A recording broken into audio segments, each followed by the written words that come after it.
សំស្ទូចអណ្ដាក្នុងស្រះទឹកស្ងួនអណ្ដាក្លាក់ខ្លួនក្រោមត្រគួនស្រី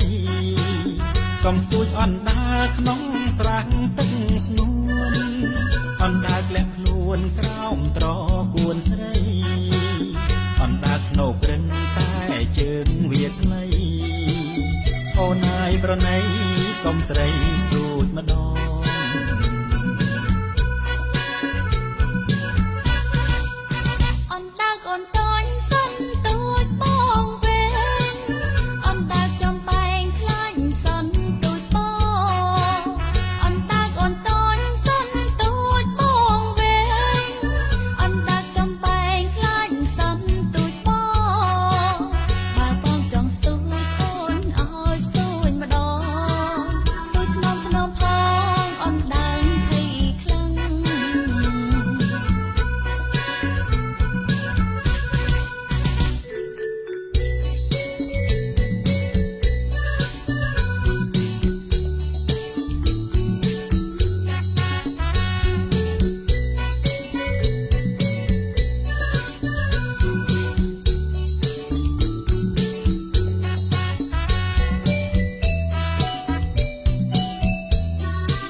អណ្ដាកស្រែមកពួនក្នុងស្រះ